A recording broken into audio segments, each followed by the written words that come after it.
Hello, ladies and gentlemen. Once again, this is Eddie Marcus, spokesman and advocate of basic human rights for all people. Got a wonderful message for you today, and I hope you will agree when it's all said and done.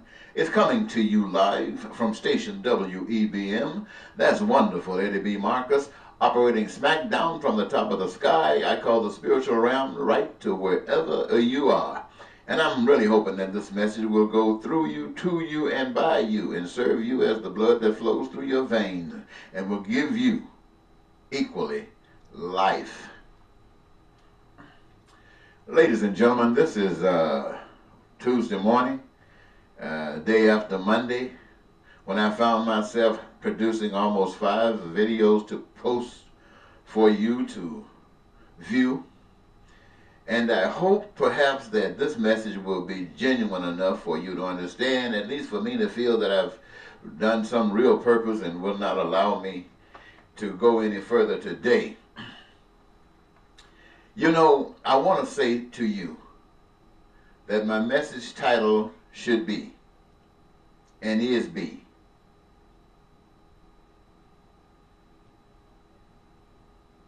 the finished product. Now, that title just popped up in my head, the finished product. I know I got a message to tell you, but as far as the title is concerned, I hadn't thought of it. But I want to say something up front.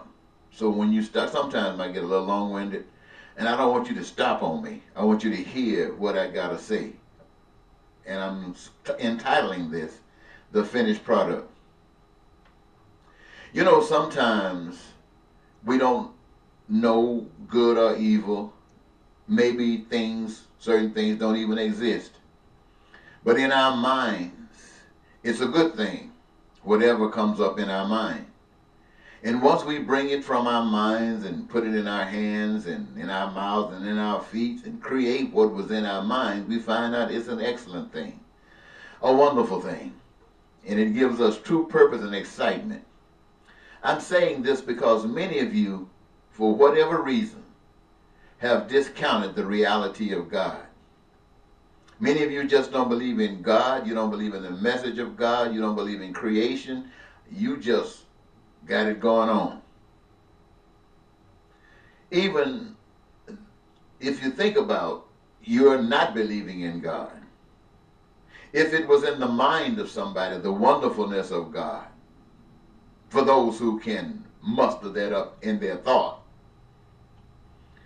and transform that from a thought to a reality, it is magnificent, and would be as magnificent as stop walking because now you got a car to drive long distance. Stop using wagons, covered wagons and mules and stuff to travel. You can use planes now. Why? Because it popped up in your head. And out of that, we have the manifestation thereof. So if you don't believe in God, believe in the best that God could ever be. Believe in God if you were God, the best that it could ever be in your head, and cause it to manifest outward. People ask me, do I believe in Jesus? Look, let me tell you something. It's not a question about whether I believe in Jesus or not. The question is, do I believe in God? Because with God, all things are possible. And so if Jesus never existed, can Jesus exist? Could Jesus have existed under a God? Of course he could. Was Jesus born of a virgin? You say, no way that could possibly happen. Here I have to ask you this. If God wanted Jesus to come from a virgin, could it happen? Of course it could. If God wanted man to come from dirt of the earth, could God make a man come up out of the earth? Of course he could. And I'm saying he because we've been taught to believe that God was like us, a he. Some places he's a she, but just so you know what I'm talking about. I'm not trying to confuse you about what God is, because I really don't know what God is. I just know God is power. I've never seen it, never heard it, never been able to touch it. But I see the evidence thereof. You've heard the story about Moses. Moses was just like you, just like me. Heard the story about God, didn't believe it. Found out that what he thought he wasn't true. He thought he was of one race of people, only to find out that he was of another. That tricked him, shocked him, showed that he didn't know everything. But he still didn't believe in God. You know the story. Something happened to change his, excuse me, something happened to change his thought about that. They say it was a burning bush. Now, I know many of you would never believe in a burning bush, but that doesn't change anything. How many of you believe that a plane full of people can fall 30,000 feet in the sky and hit the ground and only one person walk out? Not one person walk out, but somebody walk out. How many of you believe that people are in the military with bullets flying all everywhere, fighting, killing each other, and then a whole bunch of them come out of there?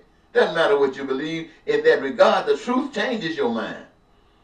And so when you start talking about miracles and stuff, sometimes it takes a miracle to make somebody believe. But one who has received the miracle, for them there is no doubt. And so they walk accordingly to that.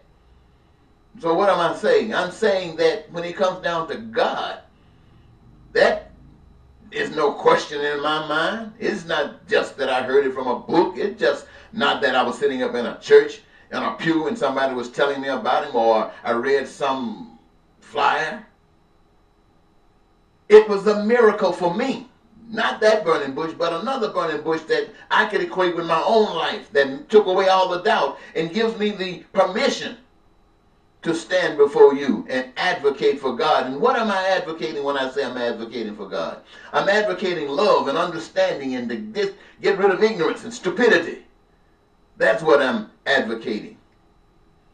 And that's what we are facing today in America, a lot of that. I think about it, I made a few notes, and I was wondering, was somebody trying to tell us something? I'm thinking about the wildfires in California. It seems as if the state of California is going to be burned up. I'm thinking about the tornadoes that occur ever so often and the hurricanes. I'm thinking about the floods and the thunderstorms. I'm thinking about the droughts, the snowstorms, the tsunamis. All of these things that's happening, and they cause so much devastation to not only the people but the land. I'm thinking about this and what is perpetuating it. Is it really nature doing its thing? Or is it something that we've heard about heart? Some ability that man has exercised in the great gifts that God has given, rather than doing something good, doing something evil, to cause all these problems, to manipulate conduct about the people, to change things the way that they want things to be as opposed to what God has designed them to be. And then you think about, can you believe that that is happening by people? You think about people who will lie for whatever reason. I was thinking about Sandy Hook and Alex Jones. Years ago, I was watching computer, doing some research on the computer, and ran across Alex Jones talking about Sandy Hook and how fake it was. Now, you wouldn't imagine that some man would get on a media source and push some stuff like that if they did not have evidence to back it up. How sick could you be?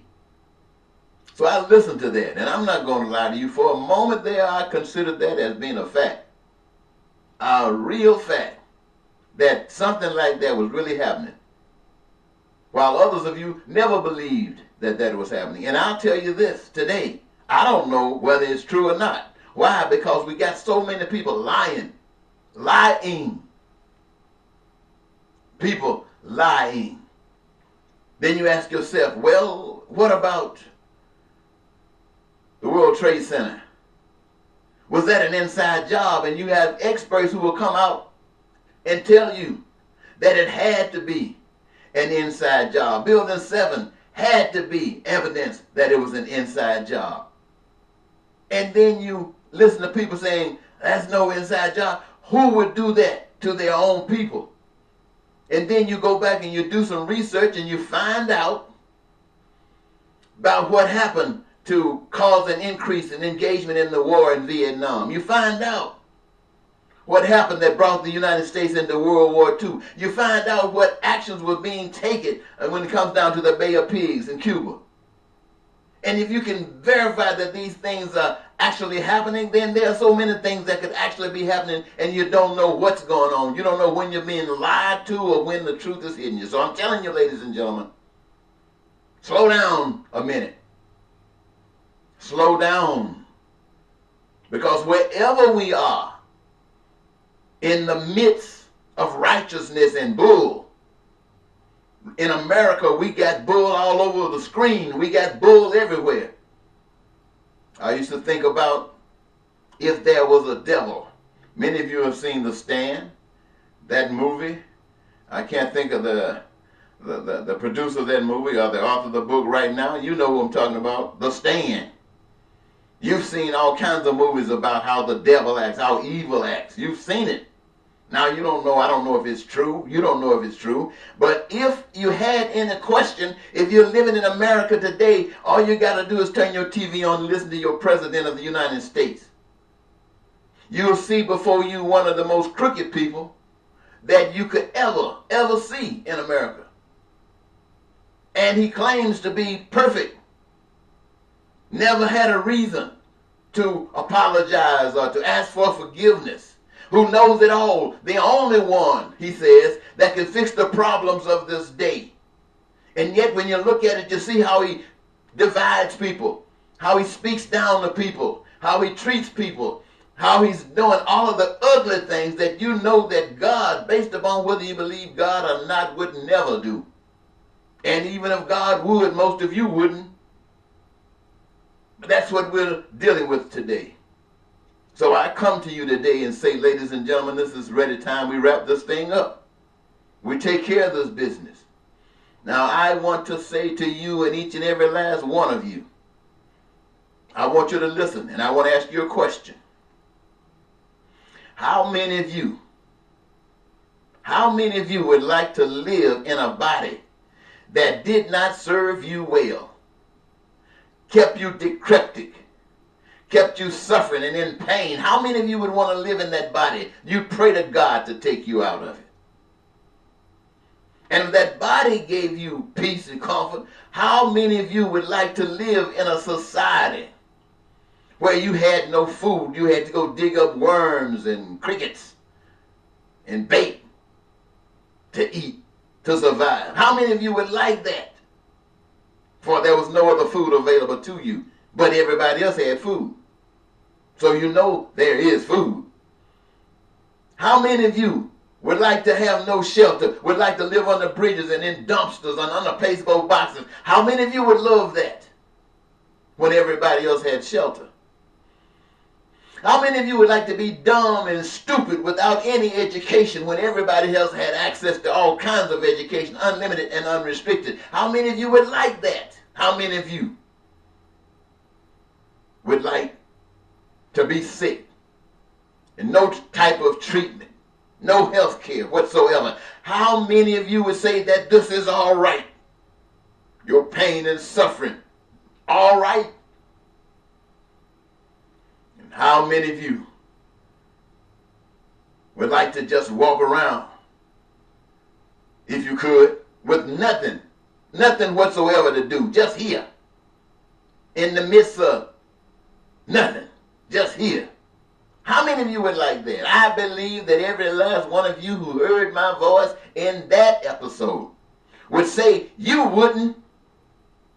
And what that actually means is that when it comes down to those things for survival, like food and clothing and shelter and education and health care, is not a single human being alive that would reject and turn their backs on any of these things. And God dog it if you know you wouldn't. Why in the hell would you try to push that kind of treatment on other people? You've got to be out of the pit of hell to do that. Many of you call yourselves Christians. We know what hypocrisy is. We know how you sit up in the church and pay your tithes and offerings and swear to God that you're filled with fire and the Holy Ghost. I know you. You know who you are.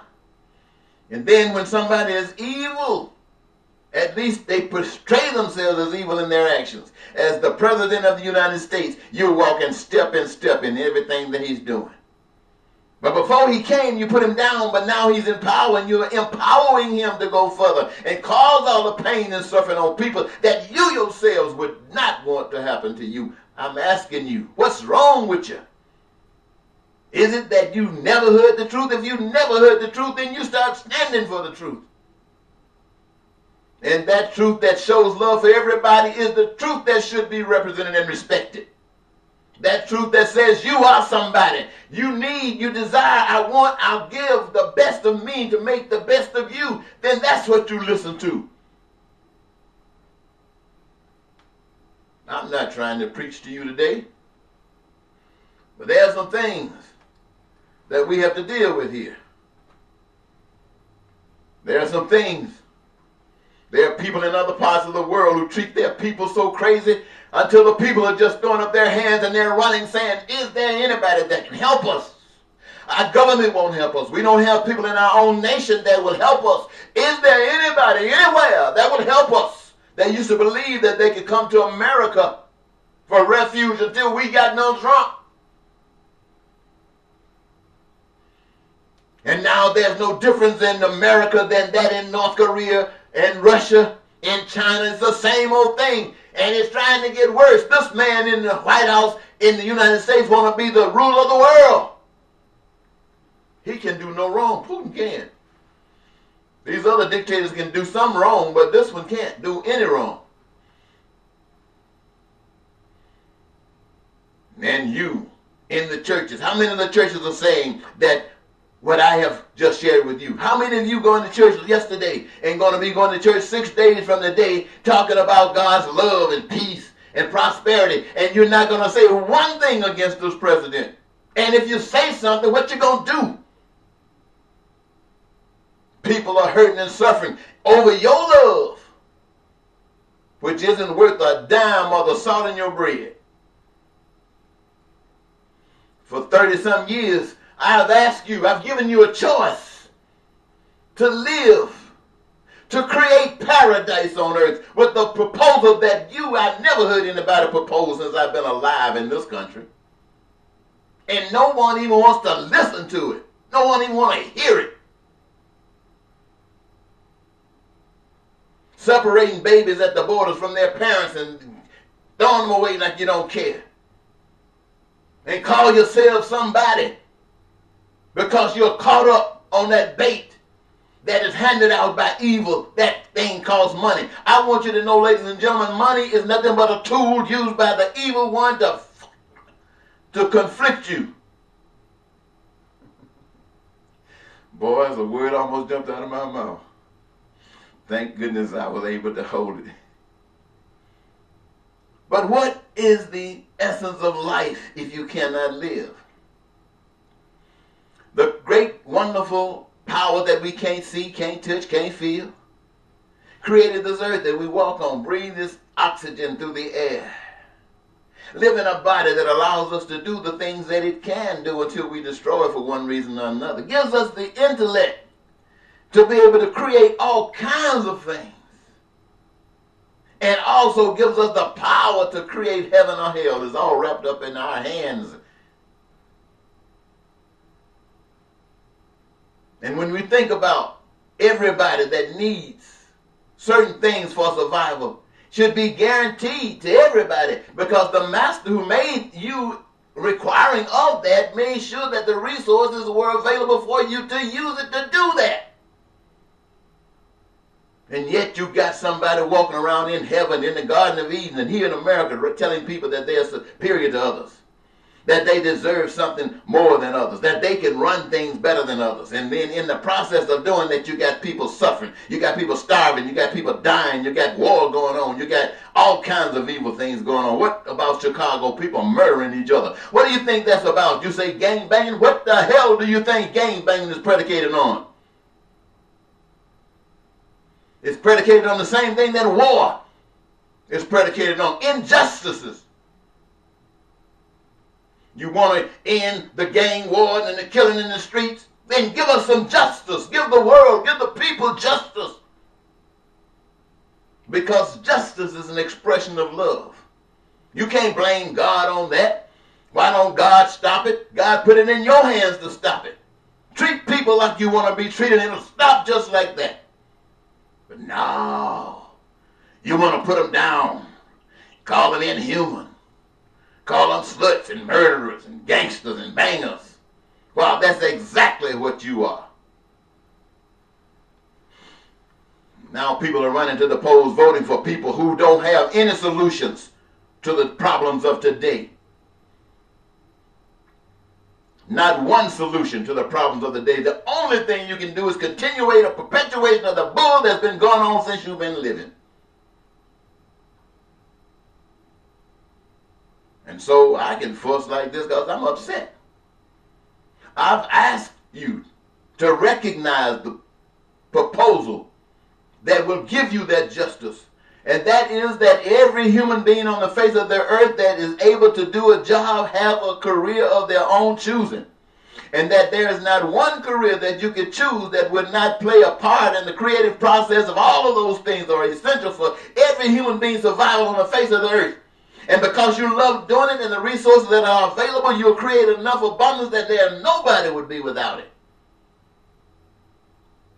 And as that great wisdom comes down through the Spirit to individuals that give them aspirations to do bigger and greater things, to fulfill those things that perhaps we don't need any longer, you will see the power of the Almighty. I'm trying to tell you, ladies and gentlemen, I'm tired of your lying. I'm tired of your fakery.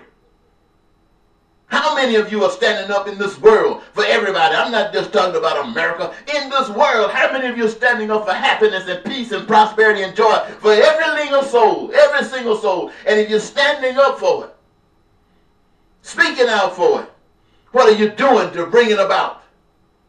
You keep voting for these politicians who have no idea what that is. They don't give a damn about that. And right now you got politicians running in every place that's trying to destroy everything you ever understood as being kind of good. And many of them will win. You got, seem like the whole nation of people who are in a position act like they're afraid of Trump. You should be dealing with Trump the same way you were dealing with Trump when you were talking about him running for the office. When he was a candidate, you didn't have any hold back on Trump. I heard today on the news that in 1999, the Vice President of the United States, when speaking against Bill Clinton, was holding Bill Clinton and the presidency to the highest standards that anybody could hold. And now he's Vice President to the biggest devil that we ever had as far as we know. What the heck is that? Don't ask me. I'm not going to ask you what the heck is that. What the hell is that? We better get this stuff together. There are people lying in beds right now, dying, sick, looking for kidneys that they've had a need for 10, 15, 20 years. You got people who are sick and going through pain, who got cancer right now and waiting for some kind of treatment. Treatment that the education has been denied because there's no money in cures. What kind of stupid stuff is that? It makes me think, ladies and gentlemen, if you had any idea what heaven was like, you know you're living in hell. And I don't believe a single one of you want to live in hell. But that means when you can put up with this, you have no idea what heaven is like. You have no idea who God is. You have no idea of who and what you are in relationship to God. Golly. Now I'm doing all this shouting. I'm releasing some of this old negative energy. And as I speak to you, I know you don't care. But I'm not speaking for you to care. I'm speaking because I'm reaching out to those of you who really do care. In a nation, a world of 8 billion people, it might only be about 5 of you who care. Can you imagine 8 billion people and only about 5 or 10 of them might care enough to want peace and prosperity and happiness in life, not just for themselves, but for everybody else? Do you think the politicians in Washington, Republicans and Democrats and independents alike, how many of them do you think want peace and prosperity and happiness and joy of life for every American? How many do you think want that? Let's say there are some. But let me take it a step further. Of the some that you think, believe that, want that, how many of them you think got a proposal that would introduce that into the society? Tell me. Many of you are thinking that get rid of Trump and we can repair this thing, we can fix it. I want to tell you, ladies and gentlemen, there's no fix to this hell. You got to stop it and create a new society. A society based upon love. A society based upon care and compassion for one another. A society that says nobody in America is going to be hungry without a lack of food unless God cut it off. Nobody in America is going to be homeless unless God closed the door. Nobody in America is going to be hungry or uneducated or without health care unless the power that you can't see, you can't touch and feel, who built the earth and you and required us to have certain things decide is over. Because as long as the blood that flows through our veins and the oxygen that keeps our minds going, we're going to do something about it. We're going to take care of the business of life. How many of you agree with me on that issue?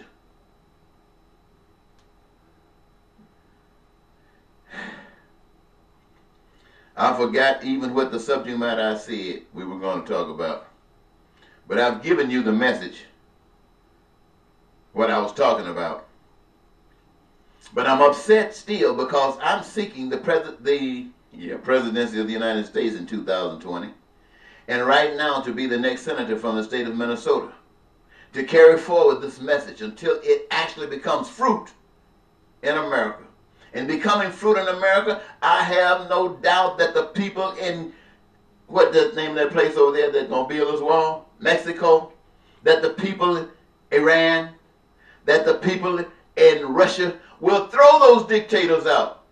Once they see the truth being expressed somewhere on the land, they throw those dictators out. Somebody might say, well, there are places where they get unlimited and unrestricted health care for all. Is America throwing out our system? No, it's not happening. So what makes me think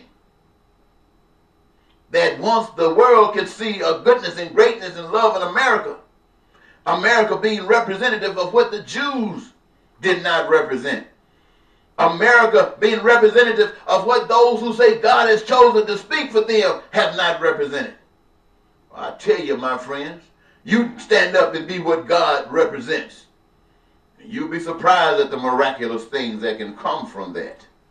And that's what I'm speaking about. That's what I want to see. That's what I want to be a part of. Not just myself, but I want every last one of you to be a part of it as well. Because with you, it happens. And without you, all you get is fussing from guys like me and bull from guys like Trump. And it's empowered by you. Well, I think I'll call it a quits now. I'm not going to be on any ballot. If you ever want a position that represents goodness and kindness, you're not going to find a spot on the ballot. The only spot on the ballot that you're going to find for that is a blank spot. You better be glad they gave you that, because in that blank spot you can write in something, someone, or even yourself. But you're not going to get it from anybody on the ballot, because the ballots do not believe in it.